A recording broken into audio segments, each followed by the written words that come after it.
안녕하세요. 오늘은 저희 학원에서 내신 대비를 어떻게 진행하고 있는지 소개하는 시간을 가져보려고 합니다. 고등부 같은 경우에는 진공고를 제외하고 나머지 진적고와 강동고는 그리고 정시반까지 해서 전부 다 토요일, 일요일에 이제 반이 개설되어 있습니다. 정확한 시간은 저희 학원 블로그를 참고해 주시면 좋을 것 같습니다. 모든 반 동일하게 전부 다 주 1회 4시간으로 진행을 하고 있고요. 그래서 4시간 중에 정시반을 제외하고 고등학교 1, 2학년 반은 내신 1시간, 구조독해 3시간 이렇게 진행합니다. 구조독해 수업 같은 경우에는요, 이제 많은 학생들의 경우에 이제 뭐 비문학이 어렵다, 아니면 비문학은 괜찮은데 문학이 어렵다, 보통 둘 중에 하나에 속합니다. 아니면 둘 다 어려운 경우도 있고요. 그런데 비문학도 마찬가지고 문학도 마찬가지고 결과적으로 평가원이든 학교든 학생들의 점수를 이제 환산을 해서 등급을 가르는 게 목적인 시험이라 이제 객관적인 패턴을 가지고 있습니다. 그래서 그 패턴이 어떻게 구성되어 있는지 분석을 하고 체화하고, 그래서 수능도 마찬가지고 내신에서도 요즘에 심화 지문 아니면 외부 지문이라고 해서 학생들이 이제 처음 보는 지문을 이제 접하게 되는데, 이제 그럴 때에도 당황하지 않고 풀어낼 수 있는 연습을 하는 게 구조독해입니다. 기본적으로 구조독해 3시간, 이제 내신 1시간이라고 말씀드렸는데요. 일단은 내신 대비 기간에는 그 내신 최소 한 달 전, 빠르면 이제 5주 전부터는 이제 내신 수업으로 풀로 진행되고요. 근데 반에 따라서 이제 어떤 반의 경우는 이제 학생들이 상위권 학생들이 몰려있는 반이 있고요. 또 어떤 반 같은 경우는 이제 뭐 중위권, 하위권 이런 친구들이 몰려있는 경우가 있어요. 그래서 고등부 수업을 제가 레벨을 나누지는 않았지만 이제 반에 이제 등록을 해준 친구들의 이제 그 성적이 그렇게 나오는 경우가 있어서 이제 반에 그래서 레벨에 따라서 학생들의 이제 수준에 따라서 지금 내신 대비를 2시간으로 들어가는 반도 있습니다. 그거는 이제 처음에 등록할 때 이제 저랑 성적, 그 다음에 앞으로의 목표, 어떤 거를 준비하고 싶은지 이제 그런 거를 충분히 상담한 다음에 결정하는 부분이고요. 그래서 내신 대비가 아니라 평상시에는 숙제가 저희가 모의고사 주 1회차가 있는데 그 수능과 최저보다도 당장 내신을 올리는 게 급하다라고 판단되는 학생들의 경우에는 평상시에도 숙제는 내신 대비 숙제로 나가고 있습니다. 그래서 그 부분은 이제 필요하시면 이제 상담을 하면서 조율을 해보면 될 것 같고요. 그래서 내신 대비가 오늘은 이제 내신 대비를 어떻게 하고 있는지 설명드리는 게 주 목적인데, 내신 대비 같은 경우는 학교 자체 교재 사용하고 있습니다. 자체 교재라고 하면 지금 이제 화면에 같이 보실 수 있도록 띄워놨는데 지난 기말고사 범위였던 이제 소설입니다.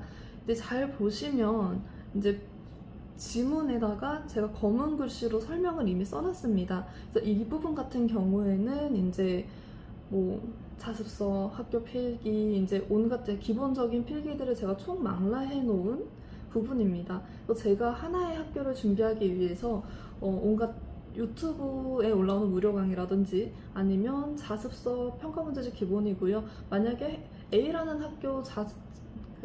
학교에서 나오는 지문이 다른 학교, 뭐 B학교라는 이제 B학교 시험범위에 들어간다, 혹은 교과서에 있다 그러면 다른 출판사까지 모든 해설을 다 확인을 하고요. 그 다음에 이제 유료 강의까지도 되는 대로 같이 다 확인을 하고 있습니다. 근데 그런 부분을 총 집합해서 만들어 놓은 게 이 분석 자료고요. 지금 여기에 근데 추가로 지금 색깔로 필기가 되어 있죠. 기본적으로는 학생들이 놓칠 수 있기 때문에 저는 다 써주는 편입니다. 타이핑으로 해서. 그리고 학생들의 경우에 잘 받아 적는다고 하더라도 악필인 학생들의 경우에는 글씨가 무슨 글씨인지 모르겠어요, 혹은 졸면서 적어서 이게 못 알아보겠어요, 이런 경우가 있어서 기본적으로 저는 다 써주는 편이고요. 그런데 이제 지금 책 색깔로 들어가 있는 부분 같은 경우에는 시험 출제 포인트입니다. 그래서 같은 작품의 경우에 어떤 특정 작품 경우는 학교에서 매년 시험범위에 들어가기도 해요. 그러면 너희 학교에서 이 작품 들어갔는데 매번 이 부분은 꼭 물어보더라, 이러면 이제 뭐 빨간색 펜 들어, 그래서 별표 하나, 별표 2개, 그래서 이런 식으로 선지가 구현될 거야 라고 이제 써준다든지, 아니면 너희 학교는 아닌데 근데 같은 작품으로 이제 시험을 보는 학교 애들 같은 경우는 꼭 이런 거를 물어봤었거든.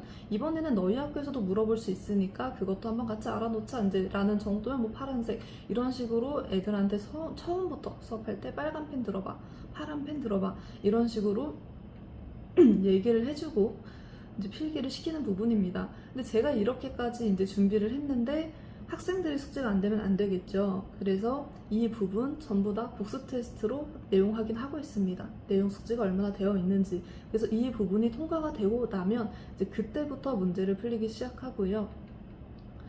문제 같은 경우에는 지금도 이제 화면 봐주시면 학교별 출판사, 기출지문, 분석 후 연계지문을 심화하여 외부지문까지 완벽하게 대비할 수 있도록 하고 있고요. 그리고 내신 대비 같은 경우에는 수능이랑 조금 다릅니다. 학교에서 필기를 해주는 게 기본이거든요. 그래서 그 필기를 얼마나 꼼꼼하고 확인하고 기억하고 있는지가 핵심이어서 매시간 복습 테스트 진행하고 있습니다. 그래서 학생들이 놓치는 부분이 없도록 강제적으로 확인할 수 있도록 하고 있고요. 그리고 시험 1, 2주 전부터는 개별 맞춤 숙제 제공이라고 되어 있는데 저 같은 경우는 일단은 학생들마다 소화할 수 있는 양이 다르다고 생각합니다. 퀄리티도 다르다고 생각을 하고요. 같은 반의 내신 대비는 레벨을 나눌 수가 없기 때문에 우연히 이제 그렇게 같은 비슷한 학생들이 모인 반이 아닌 경우면 한 반에 하위권, 중위권, 상위권 같이 들어가 있는 경우가 많습니다. 상위권 같은 경우는 조금 더 고난이도에 그리고 푸는 속도가 빨라서 선생님 문제 더 주세요 이런 친구들이 많고요. 그리고 하위권 친구들의 경우에는 기본 숙제도 버거워하는 경우가 많습니다. 그래서 학생들의 역량을 파악하고 그 다음에 너는 힘들지 근데 이 정도는 최소한 풀어보면 좋겠어 이 정도만 풀어봐도 이제 좀 좋은 결과 있을 것 같아 라고 이제 조정을 한다든지 아니면 너는 문학 작품은 강한데 문법에서 자꾸 오답이 나오네? 그럼 우리 문법 문제 더 풀어볼까? 이런 식으로 조금 더 약점인 부분을 추가 문제를 준다든지 이런 식으로 개별 보완해주고 있습니다. 그래서 저희가 학원이기는 하지만 학생들마다 각자의 이제 장단점, 약점 이런 게 다 다르기 때문에 다 제가 직접 파악해서 학생들별로 좀 맞춤으로 보완하고 들어갈 수 있도록 노력을 하고 있고요. 그래서 이제 앞에서도 살짝 말씀을 드렸던 것 같지만 이미 이제 내신 대비를 벌써 이제 숙제로 받아가는 학생들도 있습니다. 이제 사회권 학생들의 경우에는 현재까지는 모의고사를 풀면서 조금 더 이제 처음 보는 지문에도 대비할 수 있도록 그리고 실전 연습도 할 수 있도록 그렇게 대비를 하고 있고 그런데 이제 최저나 수능이나 이거보다 당장 내신 성적이 올라가주지 않으면 이제 뒤에 게 아무 의미 없어지는 경우인 학생들도 있어서 이제 이런 경우에는 내신 대비 먼저 시작하는 게 맞다고 해서 내신 숙제 나가고 있고요. 그리고 둘 다 하는 경우도 있습니다. 학생마다 달라요. 그래서 이 부분 같은 경우에는 직접 방문하셔서 한번 상담 받아보시는 게 더 정확할 것 같고요. 그리고 이 외에 혹시 또 궁금하신 사항이 있다면 언제든지 학원으로 문의 전화 부탁드립니다. 감사합니다.